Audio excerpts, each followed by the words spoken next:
Hi, everyone. Welcome to the Meditation Momma podcast. My name is Caren Prentice, and my students gave me the name Meditation Momma over 15 years ago, and I've been trying to grow into it ever since. And in this podcast, what we're going to share with you is how you can benefit from meditation without having to sit every day for 20 minutes or more and meditate. This podcast is here to show you that there is so much more to being a meditator, to the world of meditation than you might realize. And you can be a meditator without having to sit every day, without having to sit still for hours every day meditating. And I'm going to tell you how I learned this.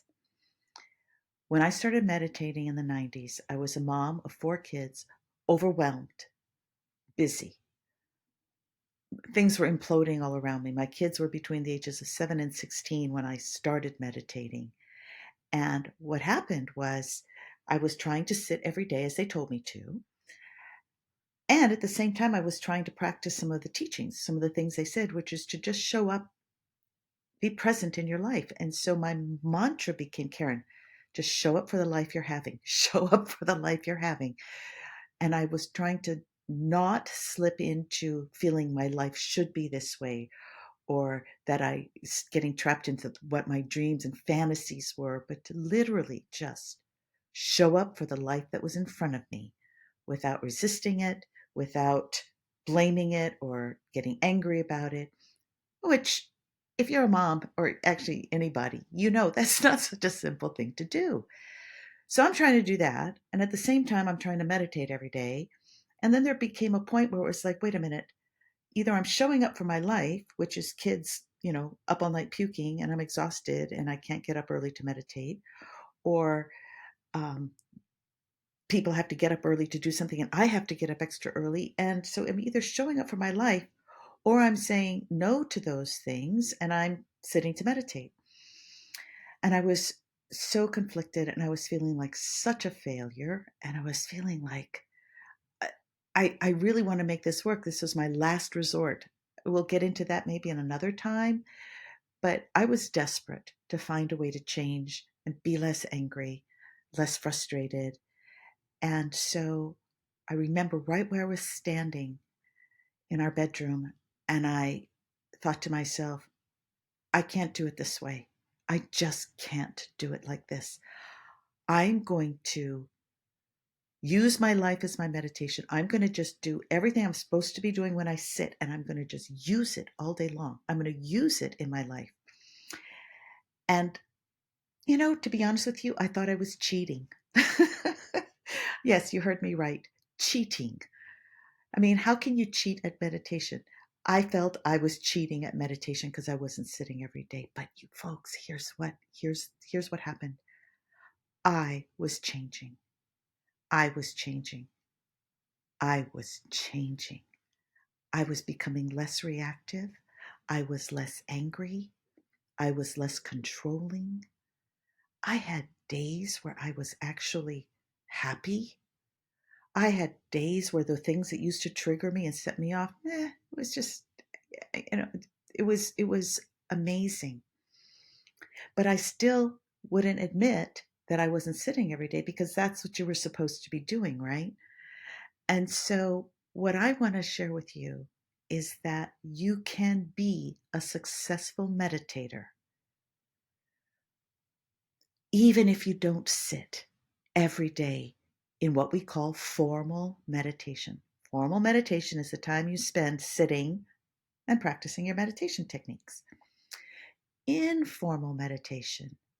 Informal meditation is when we bring that and we use it during our day. And many meditators find themselves sitting on the cushion, meditating for 10, 20 minutes, and they feel better, they feel a little calmer, and then they get up and they come out of their room and they head into the kitchen and the dishwasher wasn't unloaded and boom, you're pissed off all over again. And there's a little bit of a disconnect between the practice on the cushion and their lives. And what, unbeknownst to me, I didn't realize this till I started teaching, what I was doing right from the get-go was integrating meditation into my life. And by integrating, what it means is that I was just learning to watch my thoughts during the day. I was learning to be aware of my emotions, the sensations in my body. And I was using the teachings and the wisdom that meditation gives us to deal with my thoughts, to navigate my emotions. And by doing that, it was on the spot training and transformation. And this way of doing it worked. And so what I want to say to you is, you can do this too. There's so much more to meditation than just sitting and meditating. The point of it is to transform your life, to transform you, transform me, right? And you may not realize it, but so much of what is being done in the counseling world, in therapy, has come out of meditation. And not meditation in the last 60 years, but meditation for millennia before us. These are the wisdoms, these are the teachings that are there for us, and we just don't know about it. So, what I'd love to do in this podcast is to help those of you who, like me, are feeling overwhelmed, who are feeling just kind of already too busy. Life is too complicated to take on one more thing, because you know how it is. You try to start a new habit or a new routine, and then it doesn't stick. And next thing you know, you're feeling like a failure. And we don't want to add any more failure to our lives. We're already feeling like we're not doing a good enough job anyways, right? I know the moms out there relate to what I'm saying. So what I want to do in this podcast is maybe try and take away some of these barriers that you may have in your mind about what it means to be a meditator that are telling you, oh, I can't do that. Because my experience is that this path of meditation is so worth it. It works better than anything else I've tried. And I had tried all the self-help books. I tried counseling. We were going to a church that had so much great stuff, but it wasn't changing me. It wasn't changing those places in me, right? Meditation did. So let's humor me for a minute and see if you may be driving. If so, do not close your eyes. But if you're in a place where you could just kind of close your eyes for a minute and just imagine what you think a meditator looks like. Okay? And you can imagine if you're walking or driving too, but just keep your eyes open. But I'll bet you your image of a meditator in, involves the meditator being probably a Buddhist or a yogi. It involves that meditator sitting on the floor with their legs crossed, and crossed in a way where maybe one foot or both feet are up on their thighs, where their hands are on their lap, palms up, with their thumb and their forefingers touching. Their back is straight, their eyes are closed, and they're sitting so still. And they're exuding this aura of peace and calm and joy. And they're sitting like this for minutes and hours, peaceful and calm. Ah, well, I just want to tell you that that image is similar to what I had in my head, and it absolutely became a barrier for me because I couldn't do any of them. First of all, I didn't want to be a Buddhist. At that point in my life, I was really didn't want to be part of any religion. I didn't want anybody telling me what to believe or what was real. I wanted to figure it out. I wanted to experience it for myself, right? So let's start with that. You do not have to be a Buddhist to meditate. In fact, meditation is not a religion. Meditation itself is a process of training the mind to become aware of what's going on in your body, your thoughts, your emotions, and then developing the muscle to bring your mind back to the present moment. And along the way, we learn how to work with our thoughts, work with our emotions, work with the sensations in our body so that we can transform what doesn't work, enjoy what does work, and choose our thoughts, choose how to navigate an emotion without being reactive and blowing up or capsizing into feelings of guilt and shame. So if you have a religion, meditation is great. You can keep your religion, you can keep your God. Meditation will deepen your relationship, okay, to your God, to your religion. If you don't have a religion, meditation just gives you the skills to have your own experience, trust your own experience, and discover for yourself. What should I say? What is real, or what is truth? You can discover that for yourself. So for me, I love that about meditation. But let's go to the rest of our visualization. So we've got someone who's sitting on the floor, which as Westerners, especially, many of us can't do, and it's so easy to think about all the people who do yoga who can sit cross-legged on the floor. And I want to tell you, when I started meditating, I was in a chair. You know what? All of my teachers but one have sat in chairs. It is okay to sit in a chair to meditate. In fact, most of my students sit in chairs to meditate. And when we sit, what we want to make sure is that we're comfortable. So sit on a chair that's comfortable for you, a couch, your bed. If you've got back pain, you may need to lie down. Where you sit doesn't matter. It has nothing to do with how good a meditator you're going to be. Okay? The next thing that's in my mind was that this meditator was sitting very, very still. And it's like I would sit and something would itch or something would ache, and I would feel this need to readjust. And I had a fabulous teacher who said, then adjust. Yes, there are schools of meditation that ask you to sit through any discomfort, but you don't have to. And so what I teach and what when my teacher taught is, if you need to move, move. If you need to readjust so that you're not hurting, readjust, because otherwise all you're going to be doing is thinking about that pain, that ache in your hip, that ache in your knee, your foot falling asleep, whatever it might be, instead of doing the meditation part, right? I mean, it makes so much sense. So permission granted to adjust the body so it's comfortable. And I promise you, stillness comes with time.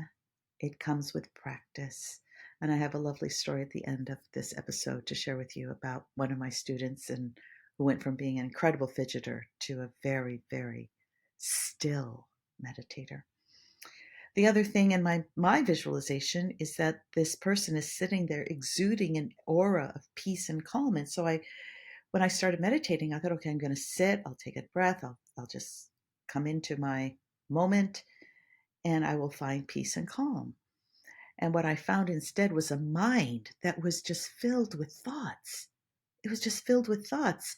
And so one of the barriers people run into, the obstacles that has them just drop meditation altogether. And I want to really assure you that a mind that is thinking thoughts is absolutely normal, normal, normal. And if you were to put a little bubble above the head of that meditator in your mind, it would be something like this. You think it's just peace and quiet and stillness, but no, their mind is going like this. Oh, shoot, I forgot to set the timer on my phone. Okay, well, that's okay. I'll just make sure I get up in time because I got to get ready and get to work. Okay. All right. So, yeah, maybe I should get a new phone, or should I wait till the newest model comes out? I don't know. My phone hasn't been working that well lately, but so and so was telling me that they loved their new phone and they were so glad they'd gotten it. And, she's she's usually pretty good at these things. And oh gosh, remember that pizza she made me the other night? Oh my God, that pizza was so good. That was so delicious. I wonder if we should have pizza tonight. I wonder, should I go pick it up or should I get a frozen one? Oh, Trader Joe's. Let's go to Trader Joe's. Gosh. And maybe the kids can find the monkey. Oh, monkey. This is my monkey mind. My monkey mind is going all over the place. That's what's really going on, is this stream of consciousness from one thought to another, jumping around. And the only difference between a meditator and even an advanced meditator, those of us who've been meditating for decades, our minds do the same thing. The only difference between a meditator and somebody who thinks they can't meditate is that we are learning the skill of, when we recognize a thought, going, oh, wait, I'm thinking, look, I went off into thought, and bringing ourselves back to the moment. That's what meditation is. It's a process of training ourselves to become aware when our minds have drifted into thought, and to develop the muscle and the skill to return our mind to wherever we want it to be. Okay? So I hope for those of you who have said, I can't meditate, my mind, that you can maybe just entertain that maybe your mind is normal. This is the way it is. That's why it's called monkey mind. And no, you can meditate. You can. We all are learning to do that. Okay, so then the last part of my little meditation barriers in the beginning was that I was supposed to feel peaceful and calm, and I would be doing this every day for 20 minutes to an hour. They say sometimes some schools of meditation twice a day. Oh, that was hard. And then I realized that even once a day was hard. And so this idea, this is what we're here to help you move through. Just let this idea go that you have to meditate every single day. There will be days when you can meditate, and there will be days when it's not going to work. And if you're the kind of person who has the routine, like I said earlier, that you can set a time every day to sit and meditate, absolutely do it. It's phenomenal. You'll love it. But if you're not, and you want to benefit from meditation, then okay, let's accept the nature of your life, and let's learn how to use meditation in your life, and go to a group meditation once a week, meditate when you can, and don't feel guilty when you can't. Just use what we're learning. Okay, so enough of that. Here's what I wanted to share with you, was that one of the ways, the reasons that I'm doing this podcast actually, is that there was a point in my teaching where I realized that this way of being, of of of using our meditation in our life, was incredibly, incredibly effective. And the way I learned this was when I was first teaching. I, of course, taught the traditional way. People would come to a class, we would teach them a technique, we would practice the technique, we would talk about some of the concepts and the wisdom of meditation. But we were doing a very traditional type of group meditation, right? And then somewhere along in there, when early on, my heart was really going out to all the other moms like me who were overwhelmed, who they, a regular meditation practice was just one more thing to fail at, and but they could still maybe benefit like I had from all of the wisdom in meditation. So I started a mom's class. And what happened was, in this mom's class, I just taught them what I did. It wasn't a traditional class. As the moms showed up, they shared what was going on in their lives, and right then and there, we would just learn a technique that was applicable to that. We would learn a principle. We would learn one of the teachings. And what happened over time was, the mom's class was rich. There was so much being shared, so much learning going on that they were using in their lives. But I kept it very down low and quiet. I didn't tell anybody. I just would say, the mom's classes are different. And we just didn't talk about it. Well, I had a student who started out with me. She had been a good friend of mine for a long time. And I think because of the change she'd noticed in me, she started meditating with me from my very first class. And she was uh let's put it that she was pretty stubborn. She was fairly judgmental. She was very impatient. She was a kind of person who just wanted to fix and solve things. She didn't like really going deep into what was going on emotionally or deep inside. But she was high doer kind of energy. And so she was coming to meditation to be less stressed and to chill out a little bit. And because she was stubborn, she insisted on sitting on the floor. By then I was sitting on the floor. My body had warmed up to this whole meditation thing. And she was fidgeting more than I can't even tell you. She was always squirming, fidgeting. And it was fine. It was fine. It was great. Be comfortable was the number one priority. And what was so beautiful about her is as people would come into the class and they would be afraid to move. Because if you ever have gone or someday go to a meditation place, you're going to sit, and whether you're on a chair or the floor, you're going to be afraid to even move your big toe because there's just this aura of, if I move, I'm going to disturb everybody. And so we're afraid to move. We're afraid to get comfortable and adjust. But my friend, people would come in, they'd sit in class, and she would just welcome them and she would just laugh and let them know. She was very funny. She would just let them know, there's no way you're going to fidget more than me. Move, be comfortable, be comfortable. It was great. And for years she did fidget. But over time that started to change. And during this period of time, she was doing the regular class where we did the more formal meditation, traditional teaching. She was diagnosed with cancer. And she, over the years, the cancer kind of came and went into remission. And she used the techniques she was learning in our class to get her through the chemo, to get her through the pain and the discomforts. And she used what she was doing in meditation to become, it helped her become more patient, a little more compassionate, actually a lot more compassionate.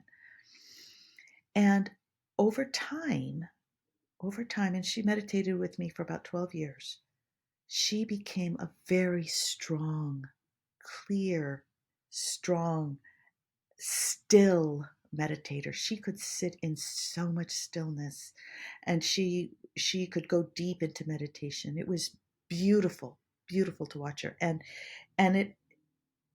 it made a difference in her life, and she was so grateful for the meditation. Well, around 2019, the cancer came back and we knew it was different. It was very, very different. And I would go over and visit, and we would sit on her couch and talk. And one day, closer towards the end, she made a comment, and it was deep. She had gone deep into places that she didn't normally go. And I responded the way I would have responded in my mom's class. And she looked at me like she didn't know what I was talking about. And in that moment, my whole body kind of went into, that moment when your body just kind of, that shot of something goes through it and you just kind of, it's kind of a shock feeling.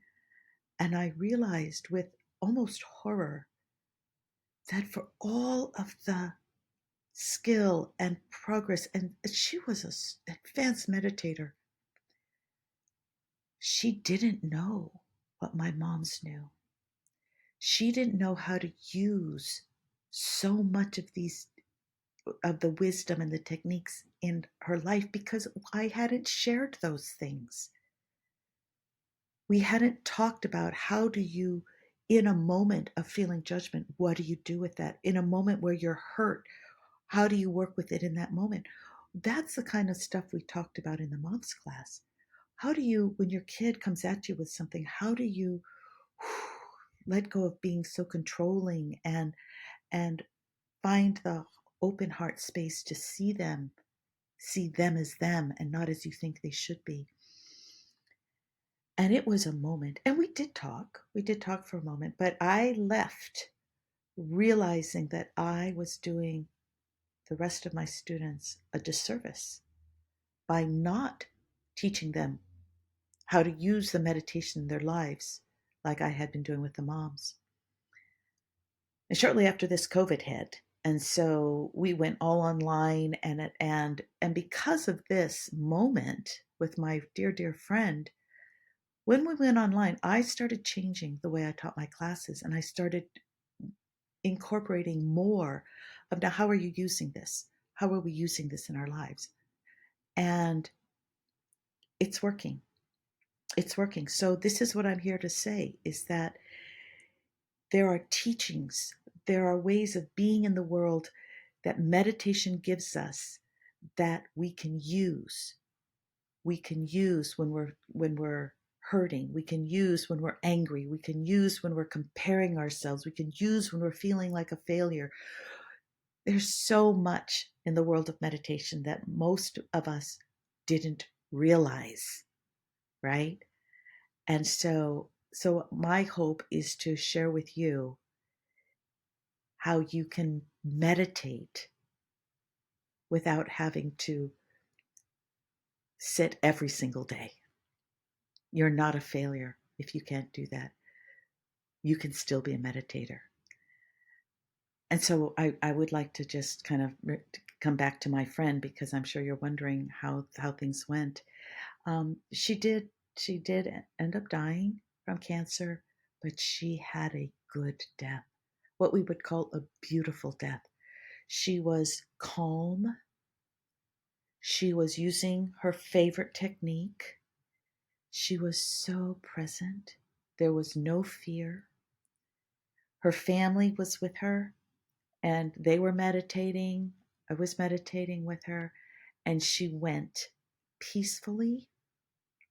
And it was her meditation. She told me so at the end. It was the meditation, the skills she'd learned from meditating all those years, that got her through. It's a beautiful thing, meditation. I love meditation, and my hope is that I can help you love meditation too, and broaden your image of what it means to be a meditator. And maybe just maybe, join us again, where we will share with you all of the goodness, all of the wisdom there is to help you navigate during the day in your life, real time. And the nugget I'm going to leave you with is, if you want to start somewhere, start with the mantra: I'm going to show up for my life just as it is. I'm going to show up for my life as it is. I'm going to show up for my life just as it is. And if you get up in the morning and you're trying to get the kids ready, and you've got to be somewhere at a certain time, and one of them starts puking all over, you're going to go, okay, this is my life right now. And I'm going to clean up the puke, and I'm going to clean up the kid, and I'm going to deal with this. And I may be late. And then we can stay out of the, oh my God, this is the worst thing that ever happened. We can stay out of that kind of, this is horrible. And we can just show up for what is actually going on, which allows you to think clearly. And as you're thinking clearly, it allows you to come up with solutions that you might not have been able to think up otherwise. Or it allows you to be calm and not stressed out, even when you're late. Okay, so this is a lot today. We have done so much. And my hope is that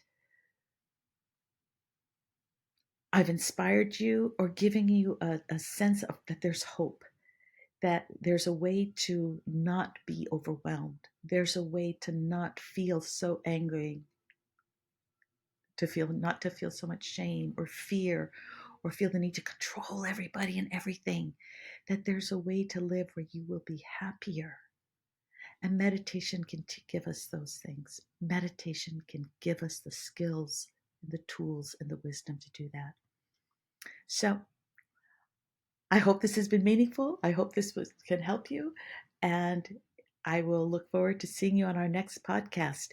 If you would like to check us out, our website is Meditation Momma, MOMMA.com. And we've got lots of resources there for you, and we'll see you on our next episode. Thank you so much. Thank you so much for listening. I do hope you found something that was helpful or meaningful or maybe even inspiring.